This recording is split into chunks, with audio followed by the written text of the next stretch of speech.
rare that you see the state make any objections during a closing argument unless the defense attorney's just gone completely off the rails. And in this case, we saw the prosecution objecting and saying, well, Judge, we're not going to replay every clip. They've already seen the trial. We're not going to play it again. Yet yesterday, how many clips did we see the state play?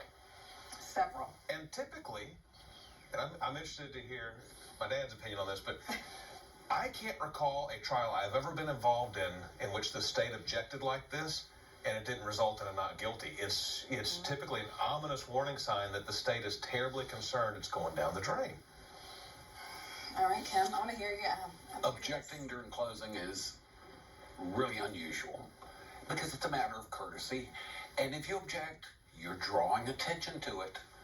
The jury's going to think, whoa, if they don't want us to hear that, that must be important. It makes them listen even better.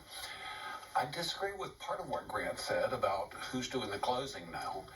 I think he is actually more confrontational than Creighton. Because if you notice, he's the one who made the objections. No one of the objections I'm inclined to agree with. When Jim was talking about he could have been killed by a nefarious gang and stuff, no evidence of that. That was pretty far out of bounds. But then he wanted to stand up and argue when Jim was on CNN. Was he being interviewed or not? Who cares? That's not a big deal. And it was kind of like he couldn't stand to hear someone else talking, him not be part of it. And one of the reasons I said he finished strong, one of the things he brought out of this jury is to let them know how significant their job is. They've sat there for 6 weeks, not been able to talk. Now, they're the loudest and the most important voice in the courtroom.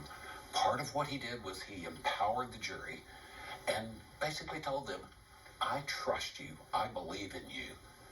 And you're entitled to all of the evidence, not selected evidence, not innuendos, not theories. You're entitled to the truth. And that ties in with, I was a little surprised he was so strong. SLED lied. SLED misled. SLED got an improper grand jury indictment based on 4 things, 3 of which were not true.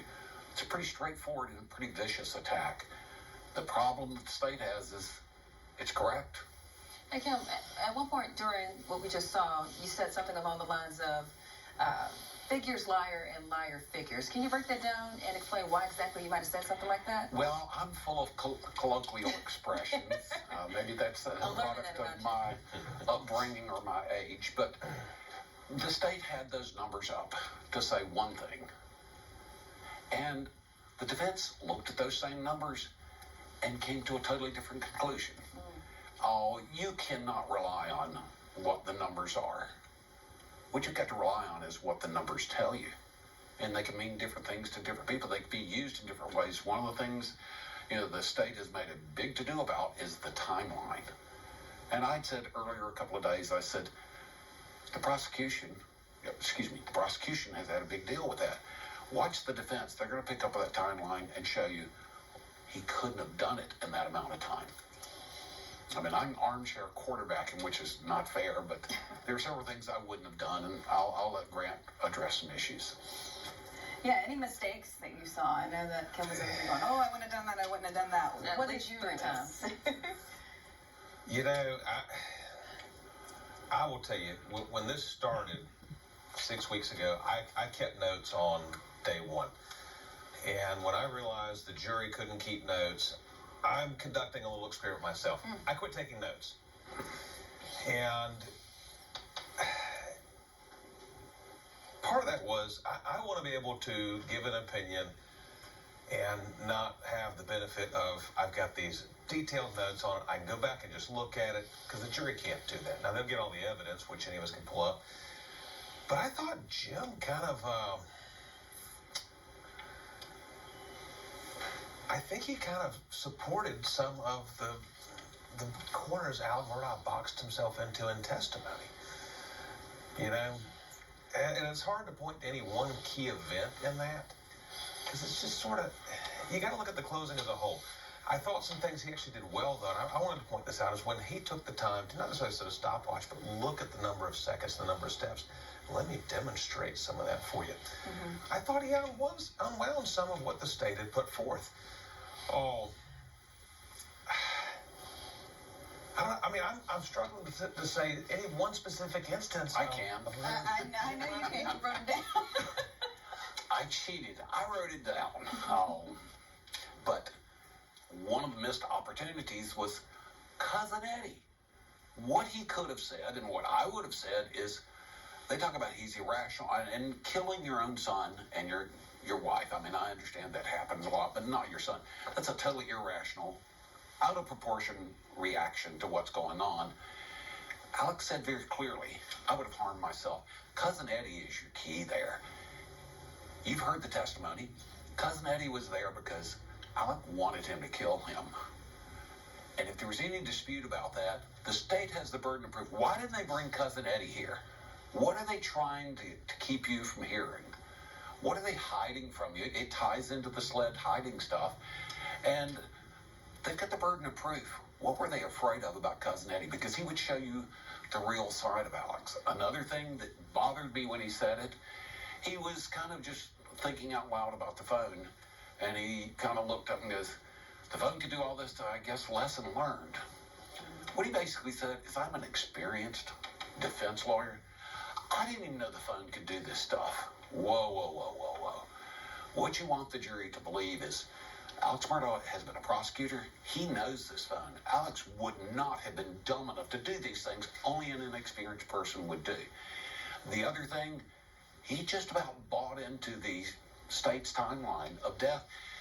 What he was attacking was, it was checking the armpit. That's a guesstimate. That's not science. And we don't know when when Paul and Maggie were killed. Just because they weren't using the phone doesn't mean they're dead. But yet he said, they were cleaning the pins, and this was all happening right at the time of the Snapchat video. And then Paul was confronted, and he kind of hesitated because I think it hit him. Whoa, I'm buying into the state's timeline. And Alec was still there. Oh, because we know what time Alec left, 9:07. And I would never have conceded that. I would have never said that. And I think he was thinking out loud. But again, I can win the Super Bowl sitting in my den, okay? Armchair quarterbacking, not fair. See, I don't know if Jim missed all this. Well, he did talk about Cousin Eddie, but not to the length you did. The only missed opportunity I went with in thinking about this is, if I was Jim Griffin and you want the jury to go with the state's timeline, you trust what the state said, the state says Alex knows about this, and Alec Murdaugh should have known, okay? He's a well-known personal injury attorney. He knows about the data that can be brought from cell phones, of course, from the Suburban, the GPS, and all the timelines. The state went with, he knows all this, he just screwed it up, and what instead he did was he tried to manufacture an alibi. If you believe all that, there's a much more simple answer, and if I was arguing for the defense on this, I'd say, look, the simple answer is yes, he does know all that. All he would have had to do is say, Paul shot Maggie, and I shot Paul in self-defense. He would not have had to clean up anything. He could be standing there littered with forensic evidence, and two people that could rebut him are deceased. It would have been a much more simple out, and it would have factored into he's still a liar, he's still a cheat, he's still a thief. But it's so much easier to explain it away, and it would account for a multitude of things the state went with.